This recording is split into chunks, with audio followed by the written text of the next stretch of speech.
Morning, kids. How are you? I'm Miss Andrews, obviously, and today I will be talking about the myth, salt, and blood pressure. By yours truly, Miss Andrews. Okay, so the history about my myth about salt and blood pressure. It began in the early 1960s by a man, a physician, named Louis Dahl. He was the first one who actually started significant research, and he started looking into the correlation of salt and blood pressure. The first studies were done on humans, and the information in the 60s was recorded, but I guess it wasn't too accurate enough. So the government refuted the information, and that's where the myth, how salt affects blood pressure is, well, that's just how the myth became, okay? Like I said, the government said that there was no correlation between the two of them, so yeah, just sit it there. Okay, how the myth began and spread.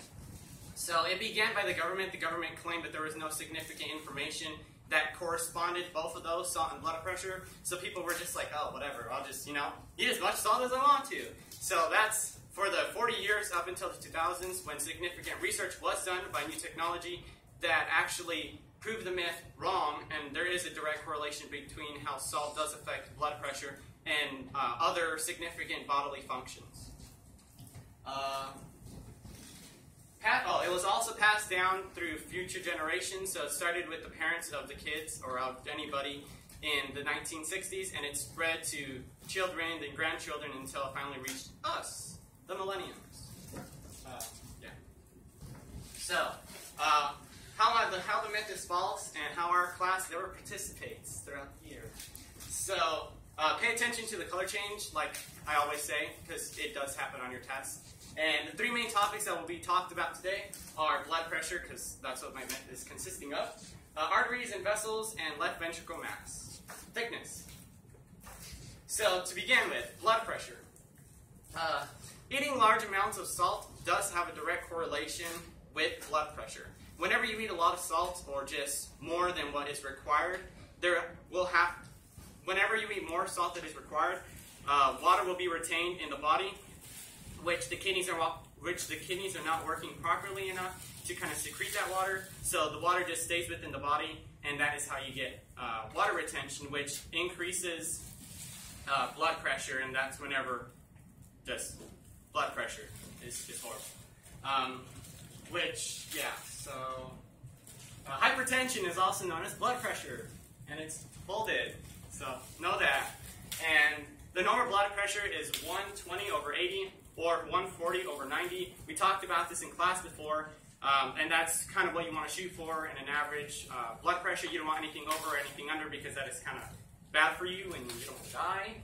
And the systolic and diastolic, well, the systolic number is the second number. The diastolic number is the first number. Diastolic, as we know, is whenever the heart is contracting and pushing out the blood, and the systolic is whenever the heart is at rest. And yeah. So arteries and vessels and how blood pressure is affected with those. So arteries and vessels become enlarged because of the restricted blood flow. Kind of like with the water retention, the vessels and arteries, they kind of become constricted, and they just become swelled, to put it that way. So it creates more pressure that needs to be, they need more pressure to push the blood out and so that it can circulate to the body and provide our body with essential nutrients and oxygen that we need. It exerts more force so that the blood can kind of go throughout the body, which is what we need. And, we will have a tachycardiac heart rate, which we talked about also in our unit of cardiovascular, which is whenever the heartbeat is just beating very rapidly. And over time, the blood vessels can become severely enlarged. They will not decrease in size, which is very harmful for the body, because that means that your blood pressure will always be high, and that can create other problems that can result in death if you don't take care of it. And they can either be clogged, which medical examiners will have to go in and kind of clean that up, and that's really nasty. And to help with arteries and blood vessels and just the body in general with blood pressure, you would need to drink a lot of water. Yeah, you're going to retain water, but that's the only way for the body to kind of secrete a lot of that salt. If not, just drink water. You need water anyways. Left ventricle mass thickness. It's really one of the biggest things I feel like that could affect the body. With having a large left ventricle thickness, we talked about it also, and went through case studies that have been researched. They say that the left ventricle becomes enlarged, and it reduces the capacity of blood to flow. And we know that the left ventricle the left ventricle pushes out the blood into the rest of the body. So if that becomes kind of restricted and the capacity becomes lower, then how are we supposed to push that blood out to the body, which is harmful and people can die. Kind of hit those 2 points. High energy consumption.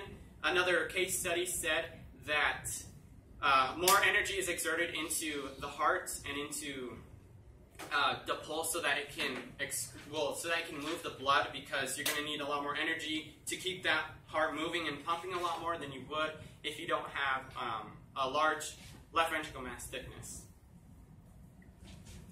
Conclusion and mic drop. So the government is a lie.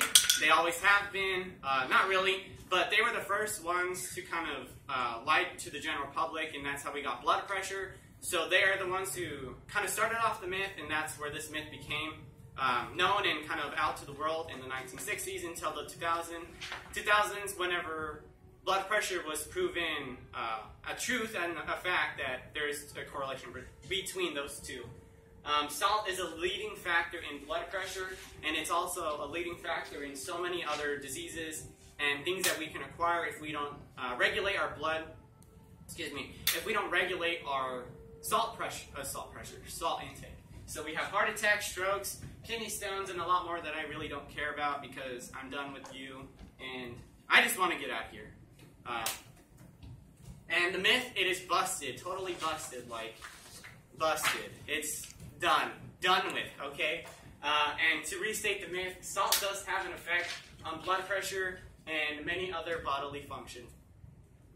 So that is my myth for you, Miss Andrews, once and always.